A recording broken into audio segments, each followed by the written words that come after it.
My name is Ellis Kane. I'm 35, queer, perpetually single by design.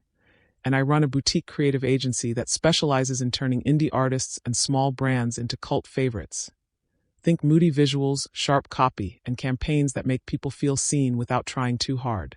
I live in a converted warehouse loft with too many books, a wall of plants that somehow survive my neglect, and a rescue cat named Judas who judges me daily. Growing up, I was the family scapegoat. The difficult one, the oversensitive one, the kid who asked too many questions and cried too easily. My younger brother Caleb was the golden child. Charming, athletic, always smiling for the camera, never a wrong word. My parents poured everything into him: private coaching, new gear, college fund. While I got hand-me-downs, lectures about gratitude, and the constant message that I was the problem. When I was 19, they finally decided I was too much trouble and told me to leave. "You're an adult now," Mom said. "Figure out your own way." Caleb stood in the hallway watching, arms crossed, saying nothing. That was 12 years ago. I built a life they could never touch. Until Caleb's perfect world cracked open and they came knocking, expecting me, the discarded one, to fix it. The scapegoat role wasn't subtle. I was 5 when Caleb was born and everything shifted. Suddenly every family photo had him front and center. My report cards got a quick glance, his got framed. When I got suspended in 8th grade for punching a kid who called me a dyke, Dad said, "You're embarrassing us." When Caleb got caught smoking weed behind the bleachers senior year, Mom said, "Boys will be boys. He's just stressed about college apps." Double standards weren't a bug. They were the feature. I left at 19 after the blowout. I'd come out to them 6 months earlier. They'd pretended it didn't happen until I brought a girlfriend to dinner. Mom cried. Dad yelled about disrespecting the family. Caleb smirked like it was funny. The next week they sat me down. "We can't live like this. You need to go." No yelling. Just calm, cold finality. They gave me $300 and the car title. It was in my name anyway. And that was it. I couch surfed for months, worked retail, then barista gigs, then freelance graphic design. Moved cities twice. Went to therapy at 23 because the nightmares wouldn't stop. Dreams of being locked out of houses I didn't recognize. Paid for it myself. Got sober at 26 after realizing alcohol was just Mom's voice in a bottle. Built the agency from a laptop in a shared co-working space. First client was a queer-owned candle company. They paid me in product and referrals. Word spread. We grew. Hired a designer, then a strategist, then a full team. Last year we cleared $2.8 million in revenue. I bought the loft, paid cash. Started a small grant program for LGBTQ+ youth aging out of foster care. Life felt solid, quietly victorious. Caleb's fall was slow, then sudden. He'd gone to a decent state school on a partial scholarship Mom and Dad scraped together. Graduated with a business degree, landed a corporate sales job, married his high school sweetheart, bought a house in the suburbs. Posted the life. Wedding photos, baby announcement, a girl, Harper. Promotion celebrations. Perfect. Until it wasn't. The first sign was a late-night call from Mom 2 years ago. "Caleb's struggling," she said. "Work stress. He's drinking too much. We're worried."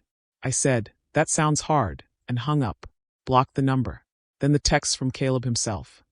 "Hey sis. Long time. Can we talk? Things are rough." I didn't reply. The real bomb dropped last spring. Mom emailed from a new address. Photos of Caleb in a hospital bed. Detox, apparently. DUI crash. License suspended. Job lost. Marriage crumbling. House in foreclosure. Harper, now 4, living with her mom's parents while custody sorted. Debt.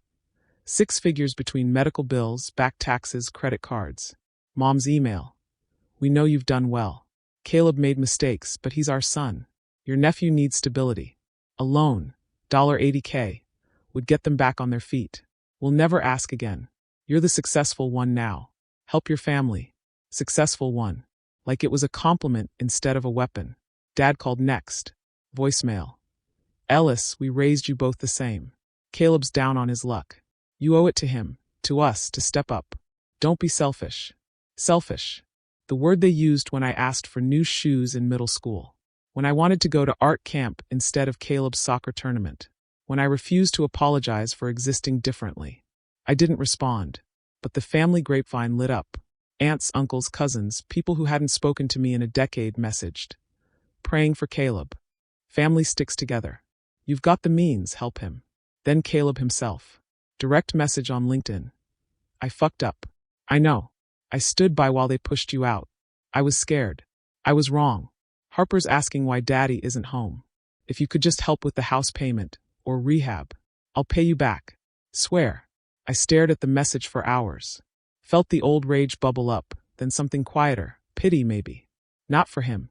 For the kid he used to be, before the golden halo turned into a noose. I called my therapist first, then my best friend Jax. Then I drafted one email, CC'd Mom, Dad, and Caleb. Subject, no. Body. I'm not sending money. You favored Caleb my entire childhood. Gave him every advantage, every second chance. When I needed support, any support, you told me to leave. I was 19. Homeless. Alone. I built everything since then without a dime from you. No loans. No safety net. No family help. Now Caleb's life is falling apart, and suddenly I'm the family bank? Because I made it? Because the scapegoat succeeded while the golden child crumbled? That's not how this works. Caleb, I hope you get sober. I hope you fight for Harper. I hope you become the father she deserves. But that's on you, not me. Mom and Dad, you made your choices. Live with them. I'm not angry anymore. I'm just done. Ellis. Sent. Blocked everyone. The fallout was predictable. Mom posted a tearful Facebook rant. My daughter turned her back on her brother in his darkest hour. After all we did for her. Relatives piled on. I didn't engage. Made my profiles private. Told my team to forward any family calls to voicemail. Caleb sent one last message through a friend's account. I get it.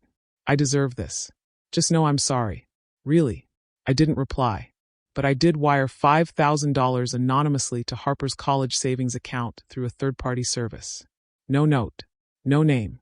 Just enough to give her a tiny head start. That was for the little girl, not for him. 6 months later, word filtered through a distant cousin. Caleb's in long-term rehab. His ex got full custody, but allows supervised visits. The house sold at auction. Mom and Dad moved into a one-bedroom rental. They don't post family photos anymore. I still run the agency. Still water the plants. Still let Judas sleep on my pillow even though he hogs it. Sometimes I think about that hallway, Mom packing, Dad silent, Caleb watching, and I feel the old ache. Then I look around at the life I made, and the ache fades. They thought the golden child would shine forever. They thought the scapegoat would stay broken. They were wrong. And I don't owe them a damn thing for being right.